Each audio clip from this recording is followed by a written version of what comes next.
kostum saya hari ini udah cocok belum jadi Barbie? Nggak ya, kurang cocok ya kalau untuk jadi Barbie. Nah, kalau Anda sudah nonton belum film Barbie di bioskop? Masih tayang di Indonesia karena baru tayang sekitar sepekan sejak tanggal 19 Juli. Nah, kalau Anda belum nonton, Anda bisa nonton trailernya, dan di trailernya tersebut film Barbie ini menyematkan kalimat kalau Anda pencinta Barbie, ini adalah film untuk Anda. Tapi kalau Anda membenci Barbie, ini juga adalah film untuk Anda. Jadi artinya pembuat film Barbie ini yakin betul kalau film Barbie ini bakal ditonton semua kalangan. Yang suka Barbie bakal nonton, yang tidak suka Barbie juga bakal nonton. Makanya mereka tidak segan mengeluarkan biaya besar untuk produksi film Barbie. Kita akan lihat saudara, berapa besar sih uang yang digelontorkan. Nilainya 145 juta dolar untuk produksi film Barbie. Kalau kita rupiahkan ini di rupiah sekitar 15 ribuan, nilai produksinya mencapai 2,17 triliun rupiah.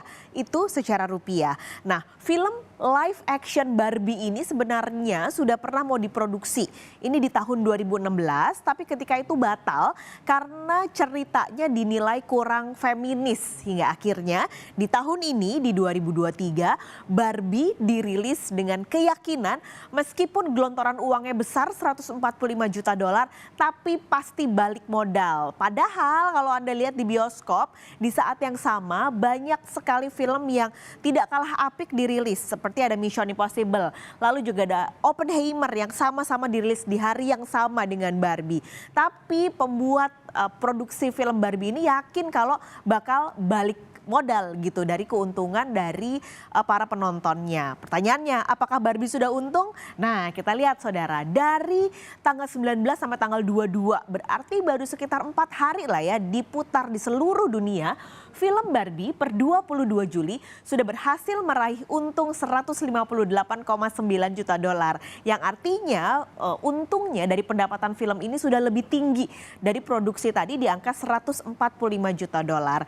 Nah, film yang diperankan oleh Margot Robbie ini berhasil mendapatkan untung kalau kita rupiahkan adalah mencapai 2,39 triliun rupiah. Ini di seluruh dunia ya. Nah, yang paling besar pendapatannya didapat dari penonton internasional, yaitu mencapai 88,4 juta dolar. Ini adalah pendapatan dari sekitar 24 ribuan layar bioskop yang tayang di 69 negara. Nah, dengan pendapatan internasional ini, sisanya adalah pendapatan dari bioskop-bioskop di Amerika Utara. Besar pendapatannya karena ternyata pendapatan 158,9 juta dolar ini jadi film pertama setelah pandemi yang berhasil mencatatkan pendapatan terbesar dari awal penayangannya. Tapi dihitungnya sejak pandemi COVID-19 ya. Jadi selama ini, selama mungkin berarti 3-4 tahun terakhir belum pernah ada film yang selama 4 hari berhasil mencetak angka sebesar ini.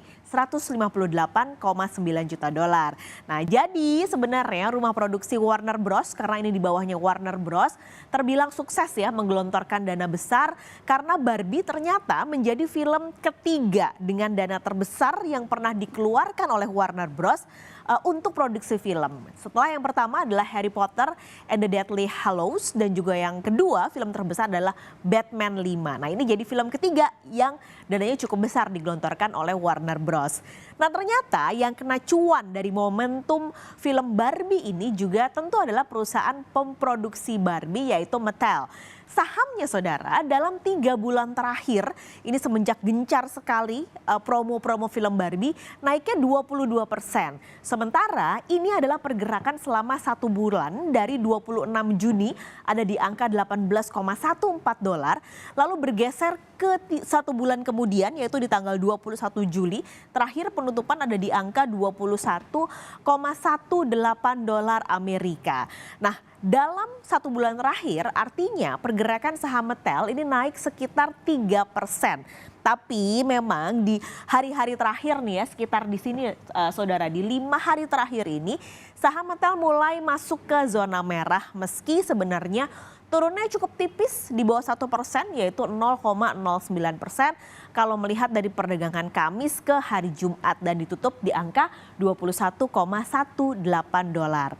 Kalau ngomongin Barbie saudara, Barbie ini sebenarnya jadi salah satu tulang punggung lah ya untuk penjualan dari Mattel yang dijual oleh Mattel. Kan banyak sekali mainan-mainan yang dia produksi dan Barbie ini jadi salah satu tulang punggungnya. Barbie sendiri dijual ke 150 negara dan dia masih menjadi posisi nomor 1 untuk penjualan tertinggi di produsen Mattel. Ini kita lihat saudara, penjualannya kalau Anda lihat dari 2019 ke 2022 benar-benar stabil meningkat, cuma memang turun di 2021 ke 2022.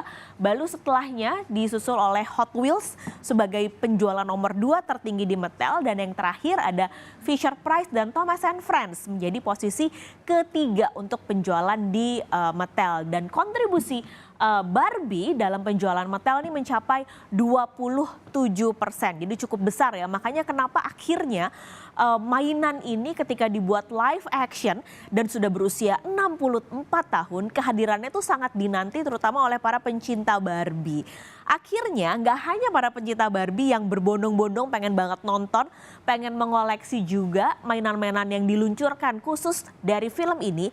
Nah, banyak juga brand-brand yang akhirnya ambil bagian dengan berkolaborasi dengan Barbie. Ini saya ambil beberapa contoh saja ya. Ada Cotton On, ada Zara, ada makeup lokal yaitu SK.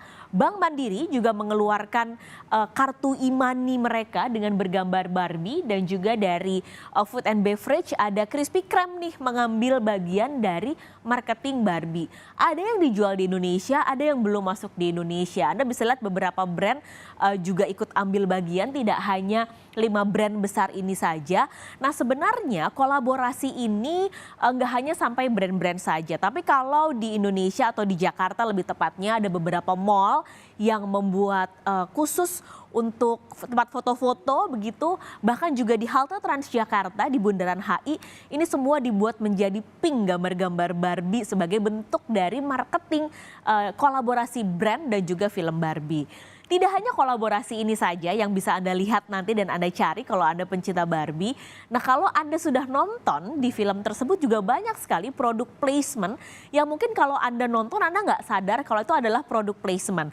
Bahkan ada 100 brand yang masuk dan menempel dalam film Barbie. Saya udah nonton tapi saya sendiri nggak ngitung dan nggak bingung 100 itu yang mana saja ya. Karena saking produk placementnya tidak terlalu terlihat dan kentara di film Barbie tersebut. Jadi Anda penasaran pengen nonton, silahkan. Tapi Bapak Ibu ingat, ini bukan film untuk anak-anak karena tertera bahwa ini adalah film untuk 13 tahun ke atas ya. Jadi jangan ajak anak Anda yang belum mencapai umur 13 tahun untuk nonton film Barbie.